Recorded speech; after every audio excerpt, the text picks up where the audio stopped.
सोचिए जरा, जिस औरत ने भारत को वर्ल्ड चैंपियन दिया, जिसके नाम पर फिल्म बनी, जिसे पूरा देश नेशनल प्राइड कहता है, आज वही औरत सोशल मीडिया पर ट्रोल हो रही है और वजह उनका हस्बैंड। कुछ भी सक्सेसफुल करियर है ही नहीं। गली गली में फुटबॉल खेलते हैं, आप लोग भी खेलते हैं ना। लोग कह रहे हैं मैरी कॉम ने गलत बोला, उन्होंने अपने पति को बेइज्जत किया। उन्होंने कहा वो कमाता नहीं था, मेरे पैसों पर पलता था।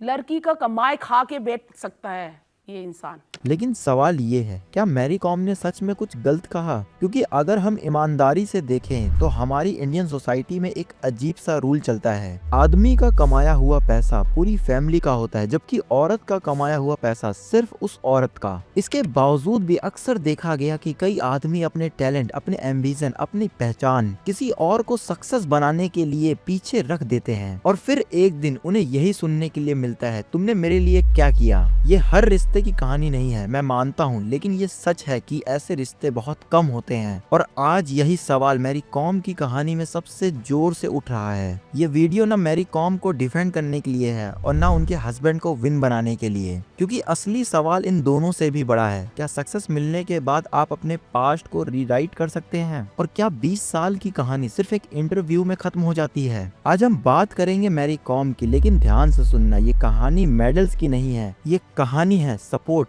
सेक्रीफाई और रिस्पेक्ट की, जो सालों तक दिखा और आज अचानक सवालों में है। वीडियो को एंड तक देखना, क्योंकि जैसे जैसे लेयर खुलेंगी ये स्टोरी बॉक्सिंग रिंग से ज्यादा इंसान की इमोशन और साइकोलॉजी की फाइट की लगेगी। ये कहानी स्टार्ट होती है सन 2000 से। मणिपुर की एक लड़की, छोटा सा शहर, लिमिटेड रिसोर्सेज लेकिन सपने बड़े, नाम मैरी कॉम। मैरी पहली बार नेशनल बॉक्सिंग क्लब के लिए दिल्ली जा रही थी। ट्रेन का सफर था, पैसे पहले ही कम थे और तभी जिंदगी ने पहली बार झटका दिया। नींद खुली और देखा सूटकेस गायब था। उस सूटकेस में सिर्फ कपड़े नहीं थे, उसमें उनका पासपोर्ट था, और पासपोर्ट का मतलब इंटरनेशनल करियर। एक महीने बाद मैरी कॉम का पहला इंटरनेशनल टूर्नामेंट था, लेकिन अब उनकी आइडेंटिटी का सबसे बड़ा प्रूफ उनके पास नहीं था। ये वो मोमेंट था जब एक बॉक्सर का सपना टूट सकता था। और यहीं से स्टोरी में एंट्री होती है एक लड़के की। दिल्ली यूनिवर्सिटी का student, north east student community से जुड़ा, सिस्टम को समझने वाला, नाम ऑर्नर कॉम। ऑर्नर ने मैरी कॉम की हेल्प की, डॉक्यूमेंट दोबारा बने, अथॉरिटी से बात हुई, प्रॉब्लम धीरे धीरे सॉल्व हुई और यहीं से दो स्ट्रेंजर के बीच एक रिश्ता शुरू हुआ। पहले दोस्ती, फिर भरोसा और धीरे धीरे प्यार। उस वक्त ना मैरी कोई स्टार थी और ना ओमलर कोई फेमस नाम। मैरी एक स्ट्रगल बॉक्सर, ओमलर एक फुटबॉलर जिसका करियर अभी बन ही रहा था। 4 साल तक दोनों ने स्ट्रगल एक साथ ही किया। ना फेम, ना मनी, ना स्पॉटलाइट, बस ट्रेनिंग, ट्रैवल और इंजरीज। 2005 में दोनों ने शादी कर ली। कोई मीडिया कवरेज नहीं, कोई हेडलाइन नहीं, बस दो लोग। फिर फैमिली बढ़ी, 2007 में 2 जुड़वा बच्चे और 2013 में एक और बेटा। और यहीं से रूल धीरे धीरे क्लियर होने लगा। मैरी रिंग में और ओनर घर में। ओनर ने खुद कई बार कहा कि उन्होंने अपना फुटबॉल करियर साइड में रख दिया। बच्चों की केयर, घर की जिम्मेदारी, मैरी की ट्रेनिंग, और दूसरी तरफ मैरी कॉम वर्ल्ड चैंपियन बनती चली गई, इतनी बार कि दुनिया गिनती भूल गई। इस फेज में मैरी इंटरव्यू में कहती थी, मेरे हस्बैंड मेरी सबसे बड़ी स्ट्रेंथ है, अगर वो साथ ना होते तो ये जर्नी पॉसिबल ही नहीं थी। एक वक्त था जब ये रिश्ता परफेक्ट पार्टनरशिप माना जाता था, जिसमें सपोर्ट साफ साफ दिखाई देता था, सेक्रीफाई दोनों तरफ से और दोनों का एक दूसरे के प्रति respect. I hope that every husband they will support our wife. I think it's a real champion is my husband. और यहीं तक ये कहानी इंस्पायरिंग थी, लेकिन हर स्टोरी में एक टर्निंग पॉइंट होता है और इस कहानी में टर्निंग पॉइंट आया सक्सेस के बाद। जैसे जैसे टाइम बदला वैसे वैसे मैरी की लाइफस्टाइल भी चेंज हुई और अब मैरी कॉम सिर्फ बॉक्सर नहीं रही, अब वो ब्रांड थी, नेशनल आइकन थी, गवर्नमेंट प्राइड थी, मेडल्स आ रहे थे, अवार्ड्स मिल रहे थे, हर जगह अप्लॉज था। और सच यही है, जब सक्सेस आती है ना तो सिर्फ पैसा नहीं लाती, पावर भी लाती है। अब मैरी रिंग में सिर्फ अपोनेंट से फाइट नहीं करती थी, वो डील करती थी, वो कॉन्ट्रैक्ट, अपीयरेंस, और यहीं से रिश्ते के डायनेमिक धीरे धीरे बदलने लगे। ऑनर अब सिर्फ घर संभालने वाले हस्बैंड नहीं थे, वो फाइनेंस, प्लानिंग और मैनेजमेंट में एक्टिवली इन्वॉल्व थे। कम से कम बाहर से तो यही दिखता था। मैरी का फोकस था ट्रेनिंग, परफॉर्मेंस और कंट्री। ओनर का फोकस था फ्यूचर, स्टेबिलिटी और प्लानिंग। लेकिन प्रॉब्लम वहीं शुरू होती है जब ट्रस्ट और कंट्रोल एक दूसरे में मिक्स होने लगता है। मैरी का कहना है उन्होंने घर के फाइनेंशियल मैटर्स की पूरी जानकारी नहीं थी। लोन, प्रॉपर्टीज, ट्रांजैक्शंस, उनके अकॉर्डिंग जब तक वो फिट थी, रिंग में एक्टिव थी, उन्होंने सवाल नहीं पूछा क्योंकि सिस्टम चल रहा था, मेडल्स आ रहे थे, कंट्री प्राउड थी। लेकिन जब बॉडी ने स्लोली जवाब देना शुरू किया, जब इंजरीज बढ़ी, जब करियर का सनसेट दिखने लगा, तब क्वेश्चन उठा। मैरी का आरोप था कि उनके नाम पर लोन लिए गए, प्रॉपर्टीज गिरवी रखी गई और कुछ असेट्स उनकी नॉलेज के बिना मूव थे। यहीं से मैरिज सिर्फ इमोशनल रिश्ता नहीं रही, फाइनेंशियल कॉन्फ्लिक्ट बन गई। और फाइनेंशियल कॉन्फ्लिक्ट सबसे डेंजरस होता है। इसी बीच और इशूज सामने आए। ऑनलर पॉलिटिक्स में जाना चाहते थे, मणिपुर इलेक्शंस, फंडिंग। मैरी के अकॉर्डिंग उन्होंने 5 से 6 करोड़ रुपए मांगे थे। पहले हेजिटेशन, फिर कॉम्प्रोमाइज, क्योंकि हस्बैंड मांग रहा था। ये सेंस कई बार लॉजिक से हैवी हो जाता है, लेकिन अनफॉर्चुनेटली वो इलेक्शन हार जाते हैं और यहीं से मैरी के मुताबिक रिलेशनशिप में क्रैक और गहरा होता चला जाता है। उन्होंने ये भी कहा कि ऑनलर का बिहेवियर बदलने लगा, अल्कोहल, अब्यूजिंग, इमोशनल डिस्ट्रैक्शन। और यहीं पर मैरी ने एक लाइन कही जो आगे चलकर पूरी कहानी का बेस बनी, सेल्फ रिस्पेक्ट से बड़ा कुछ नहीं होता। 2023 में 20 साल की शादी क्विकली खत्म हो गई। कोई प्रेस कॉन्फ्रेंस नहीं, कोई इंटरव्यू नहीं, कोई भी ड्रामा नहीं, डिवोर्स हो गया और शायद यही कहानी खत्म हो जानी चाहिए थी।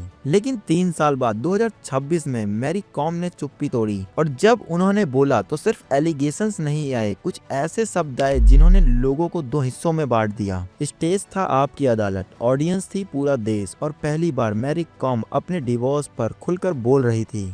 शुरुआत बहुत शांत थी, फैक्ट्स, पॉजेस और मैच्योर वर्ड्स। ऐसा लग रहा था जैसे ये बस एक मैच्योर कन्वर्सेशन होगी, लेकिन फिर कुछ शब्द आए और वही शब्द पूरी कहानी को दूसरी डायरेक्शन में ले गए। जब उनसे पूछा गया कि ऑनलर कहते हैं कि उन्होंने अपना करियर सेक्रीफाई किया फैमिली और बच्चों के लिए, तो मैरी ने कहा, कौन सा सक्सेसफुल करियर? वो तो गलियों में फुटबॉल खेलता था, सब गलियों में फुटबॉल खेलते हैं, तो क्या आप सुनील छेत्री बन जाते हैं? देखिए, उनका ये कहना है कि उनका सक्सेसफुल करियर छोड़ के कहा सक्सेसफुल करियर, कुछ भी सक्सेसफुल करियर है ही नहीं।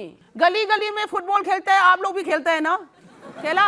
आप सुनील छेत्री बन गया और बाईचुंग भूतिया बन गया। सच बताऊंगी तो शादी किया, मेरा अर्निंग से सब कुछ मिल गया। स्टूडियो में कुछ सेकंड के लिए कंप्लीट साइलेंस था, लेकिन इंटरनेट पर एक्सप्लोजन हो गया और यहाँ से डिबेट डिवोर्स से हटकर रिस्पेक्ट पर आ गया। और फिर आई वो लाइन जिसने सबसे ज्यादा आग लगा दी, लड़का होकर लड़की की कमाई खा के बैठ सकता है। ये सिर्फ एक सेंटेंस नहीं था, ये सेंटेंस बहुत लोगों के लिए पर्सनल हो गया, क्योंकि सवाल सिर्फ ऑनलर का नहीं था, सवाल उस हस्बैंड का जो बैकग्राउंड में रहकर अपनी वाइफ के सपनों को सपोर्ट करता है, उस फादर का जो चाइल्ड केयर संभालता है, उस मैन का जो ट्रेडिशनल प्रोवाइडर रूल में फिट नहीं बैठते। इंटरनेट 2 हिस्सों में बढ़ गया। एक साइड ने बोला मैरी कॉम ने बस अपना सच बोला, दूसरा साइड बोला इतने साल के सेक्रीफाई को ऐसे डिसमिस करना किसी आइकन को सूट नहीं करता। प्रॉब्लम ये नहीं थी कि मैरी ने एलिगेंस लगाए, प्रॉब्लम ये थी कि जिस इंसान को उन्होंने सालों तक इंटरव्यू में पिलर ऑफ स्ट्रेंथ कहा, उसी पिलर की वैल्यू एक मंच पर 0 हो गई। और लोगों को याद आया 2004 में मैरी कॉम बायोपिक, जिस फिल्म में ऑनलर को दिखाया गया था आइडियल हस्बैंड, साइलेंट सपोर्टर और एक परफेक्ट पार्टनर, और उस फिल्म को मैरी कॉम ने खुद प्रमोट किया। तो सवाल उठना नेशनल था, अगर वो सब झूठ था तो तब क्यों नहीं बोला गया, और अगर वो सच था तो आज उसे मिटाया क्यों जा रहा है। यहीं से डिबेट जेंडर में आगे निकल गई। अब सवाल ये था, क्या सक्सेस के बाद पास्ट सैक्रिफाइस इररिलेवेंट हो जाता है? क्या पावर आने के बाद नैरेटिव रीराइट करना सही है? और सबसे अनकंफर्टेबल सवाल, अगर यही बात किसी आदमी ने बोली होती तो रिएक्शन क्या होता?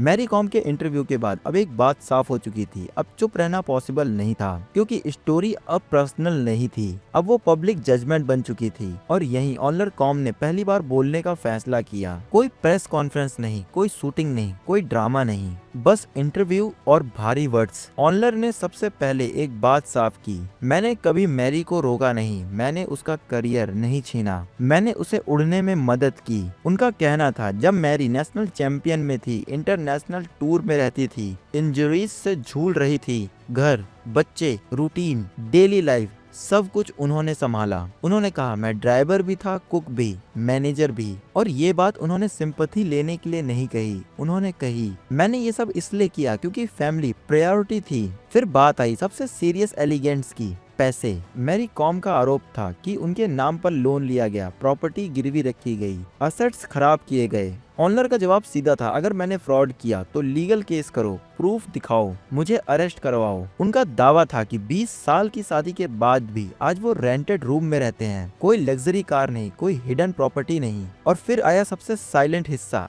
Affair elegance. ऑनर ने दावा किया कि 2013 में मैरी का एक जूनियर बॉक्सर के साथ रिलेशन था। फैमिली ने मैटर संभाला और टेम्परेली रिजॉल्व किया गया, लेकिन उनके मुताबिक 2017 के बाद एक एकेडमिक एम्प्लॉय के साथ रिलेशन शुरू हुआ। ऑनर का कहना था कि उनके पास व्हाट्सएप मैसेज है, डाटा है और नाम भी। 2013 में she was having a relationship with one junior boxer and since 2017 she is having a relationship with one man। और फिर उन्होंने एक बहुत इंपॉर्टेंट बात कही, मैं चुप रहा क्योंकि बच्चे ज्यादा इंपॉर्टेंट थे। यहीं से स्टोरी और कॉम्प्लेक्स हो जाती है क्योंकि सामने आया एक और नया नाम, हितेश चौधरी, मैरी कॉम फाउंडेशन के चेयरमैन और बिजनेस पार्टनर। बॉक्सिंग कम्युनिटी के इनसाइडर्स का कहना था कि दोनों का बॉन्ड प्रोफेशन से आगे जा चुका था। Events, wedding, airport, social media partners, लोगों ने खुद एनालाइज करना शुरू किया। लेकिन यहाँ एक बहुत जरूरी लाइन खींचनी पड़ी, एलिगेंस प्रूफ नहीं होता। इंटरव्यू, इस पर कभी भी भरोसा नहीं करना चाहिए। पूरी कहानी में कोई कोट नहीं है, कोई फाइनल ट्रूथ नहीं है, सिर्फ 2 नैरेटिव्स और बहुत सारे सवाल। और यही इस वीडियो का सबसे इम्पोर्टेंट पॉइंट आता है, ये वीडियो किसी को विलन बनाने के लिए नहीं है और ना ही किसी को हीरो साबित करने के लिए। ये स्टोरी है उस रियलिटी की जहां सक्सेस के बाद पास्ट सैक्रिफाइस